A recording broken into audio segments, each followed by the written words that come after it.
Hi everyone, welcome back to my garden. Okay, here we go with part two. This has been a very um, hard theme to do this summer because I'm having to revamp the whole theme, take everything out, and just rethink my garden because I have a lot of aloes, coral aloes, aloe veras. I have plants that worked, plants that didn't work, and pretty much my garden is about almost 5 years old and it has gone through many transitions, and I'm about to take it on one transition that hopefully will last for a while because I am now very sure of what plants work in my garden, what plants don't, what plants I have to really protect from the sun and stuff like that. And I really want a garden that is as maintenance free as possible. I mean, nothing is, especially with our trees that we have around our garden and just the weather here in Southern California. But my plants are beautiful. This is after the hot summer that we had. And if you saw the first video, part one of this series, you will have seen that I pulled out a lot of these plants that were here and just brought in my aloes. And a lot of these aloes are babies from the aloe mama and the coral aloe. And as you can see here, I also planted the agave perii here. One of the daughters were already here, but the mom, you'll see later on what happened to her. Here, my hubby is carrying a bunch of the babies, a bunch of the gold tooth aloes and the variegated aloes that I took out of the ground. As you can see, they're in rough shape, but they made it. They went through the hot summer, and it is a lot better, as I've said many times, to underwater than to overwater. These plants will recover from being underwatered, but not from being overwatered. As you can see here, I'm holding these babies, and a lot of these aloes and plants that were a little bit rough, I am putting them into my plant hospital or plant nursery, which is my big raised bed. It is perfect to put these in here, keep an eye on them, make sure that those babies get a good start. And this is just regular soil. It is not cactus soil, but this bed has good drainage. And that's really the key when you're planting all these plants. Yes, they can benefit from cactus soil or sandy soil. But the key is really to have soil and a pot that drains well. Even if they get really moist, if they can dry out between waterings, they'll be okay. Here you're seeing the jade, and I just took out this jade, cut it up, put it in a pot, and we'll see. But this is not my fave anymore. I really love the curly jade. That's the one I really, really like. These beds were a failure with the gourds because apparently it was not the year of gourds. There was a lot of insects, the weather was too hot, and that was proven to me by the pumpkin patch. They always have gorgeous gourds, and this year was terrible for them too. So I don't feel that bad. Here you're looking at the aloes, and I wanted to show you this bloom spike. Check this out. It somehow crested, or it's like a hard growth on it, like a crest. And all this is happening in that area where the plants are cresting. So, All right, here we're showing you the opuntias. The opuntias, if you have been following my channel, you've seen these grow. It's been like 4 years that I planted them from this little bunch of plants and these pads that didn't even have roots that were gifted to us. And slowly but surely they started to give off pads, and they started to do great. And after just a year, we already had baby pads. And as you can see here, gorgeous, gorgeous, delicious. And this is at a stage where really we just had dirt in this area, nothing special, and they just thrived. And they thrived so much that, like, the second year they were really established, as you can see here. And this is when we started harvesting pads. Like after the second year of being in the ground, that's when we started really seeing growth. These plants do go through dormancy in the winter, so here you're seeing that they were already gorgeous and big and giving off plenty of pads. And here you can see how much they were thriving and they love this area. But unfortunately, um, they're being overwatered by. This is something that I've discussed in my videos, and I can't really help it. So I have to roll with the punches. They're getting water from the other side, which is a common area in our um, community.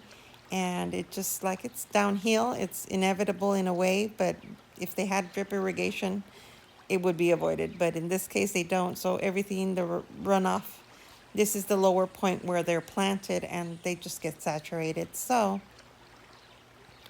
unfortunately, this is not going to happen in the next few years because I have to restart them. I won't be having any new pads. I have to wait another couple of years. But check this out. This one, this year, we had tons of fruit on them. And pretty much they got to the stage where they really grew. I mean, look at this. My husband is harvesting the fruit. They are also called the cactus pear, and they are delicious, and they just thrive this year. Look at that. They are gorgeous. Unfortunately, they got really, really bad scale because of the overwatering, and it just, I don't know. It just decimated them. And there was nothing I could do, so I had to just cut them down. We did save some pads to restart all these pads, but check this scale out. It's horrific. Um, yeah, I just hate this. I've lost several beautiful big cactuses to this situation here, and it has always been because they are being overwatered from the other side of the fence. But oh well. Um, I know that I'm not going to be planting them in this area. I'm going to try to look for an area that's a little bit higher along the same fence. So hopefully they'll get the same amount of sun. But check out how thick the bottom. I wanted to show you guys how thick the bottom portion of these opuntias are. They grow like a tree. They have this ring of woody substance that really holds the cactus, all that weight up, because these are full of water, those pads. And sadly, I had to cut them down. And as you can see here, I went ahead and used my my saw to electronic saw or sawzall. And yeah, they came down easy, but it was so sad. So thank you, Apuntias, but I'm gonna have to restart them, and oh well, another adventure. Now for this beautiful agave peria, this is what was wrong with it. The ants were attacking it. It had me perplexed because at first I was like, well, it has too much water. It has too little water. I don't know, something's happening to it because it was just not performing well. It was closed up and it looked bad. So I started messing with it and I moved it, pulled it, and this is what happened. It was full of ants. So I had to go ahead and treat it, took it out of the pot, put it into quarantine until I got rid of all those ants. And then I went ahead and planted it here with the daughter and the daughter's baby. So now I have 3, and hopefully she starts to thrive here. This is an area where she was before, and I just went ahead and put her back there. As you can see in this area, look at all the trees. My goodness. As we speak, the leaves were just falling when I was cleaning the garden. And I know that pretty soon everything's going to be just saturated with leaves. And it's just the price of having beautiful green trees. And look at this. Um, believe it or not, it was worse when we had another tree that was right on top of our property. But yeah, whatever it is, we'll deal with it. And that's why I've been preparing my garden to hopefully make it easier to just blow the leaves. But we'll see. As you can see here in these beds, I went ahead and planted my elephant bush plants. I went ahead and cut some sticks on fire and I set them in pots. And hopefully these will root. I really love this plant. It's one of my favorites. It's going to start getting that beautiful yellow, red, orange color. And all my other pots did great. I went ahead and planted this little cactus burrow, which is getting big. My myrtillo crest is doing wonderful.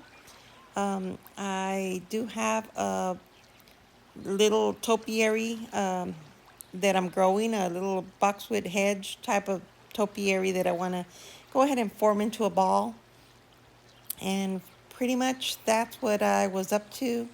And here is the final results of part 2. I went ahead and added a little bit of rock that I had left. I still need a little bit more. You always need a little bit more. When you buy rock, buy 2 extra bags because you're always going to need a little bit more.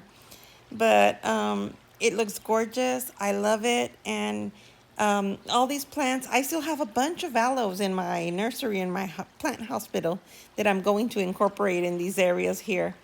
So it's going to be fuller. But for now, I think it's gorgeous. I did mound them a little bit. You can't tell, but I mounded the dirt so that hopefully they sit a little bit higher. And if we do get rain or still get some moisture from the other side, they will do better. But look at these aloes. The coral mama, I had to cut her. But look at her babies. Her babies are gorgeous. And she gave me tons of other babies that I have in the bird bath planter. I went ahead and took everything out of that one and just set them there so they can start rooting and I can keep an eye on them. But this has been an aloe that I have fallen in love with. And if I end up with a garden full of coral aloes, it'll be just fine with me. As you can see here, this is the mama. This is the Agave Perii mama, and hopefully she'll start getting better. This is the mom, the baby, the daughter, and the baby. The aloes are starting to wake up, and I hope that this Merlot performs beautiful here, this Ionian Merlot. But yeah, check out the curly jade and the agavoides there. I'm pretty sure they're going to start thriving now that the hot summer is gone. Hopefully we don't have a super cold winter, but for now I think they're going to be doing just great. I am trying to protect my visitors here in the garden from these Agave Perii because they do have very sharp spines and those little razor teeth are brutal. But yeah, I did place several plants strategically so that they're hopefully not going to jump near them and get hurt. They're just gorgeous though. These aloes, I know that they're going to just grow as beautiful as the mama because, again, I have a lot of these plants I took to my daughter's house and her aloes are doing just beautifully too. So the Saharas, hopefully they will continue to thrive. Again, this is the Echeveria that I love, and if I buy Echeverias for my garden, this is what it's going to be, the Saharas, because for our climate, they're just perfect. The aloe veras, here you see several. I put 3 together. I don't know if you can tell, right behind this big one next to the turtle, I put a little bunch, like 3 little coral aloes that were with the mama. So hopefully they will start thriving soon. They had a little bit of roots, so I stuck those in the ground. As you can see, my crest that is happening on my myrtillo is just doing great. I'm so happy about that. And that was pretty much all that I did. Well, it wasn't all that I did, but it was pretty much the summation of what I did in part 2. I still have part 3 coming, so if you're not subscribed and you want to see that, subscribe. And if you like this video, please give it a thumbs up. It helps support my channel. And like always, thank you so much for watching. Thank you for subscribing. Welcome to all the new subscribers. I wish you health and happiness wherever you may be. All right, guys, I will talk to you next time.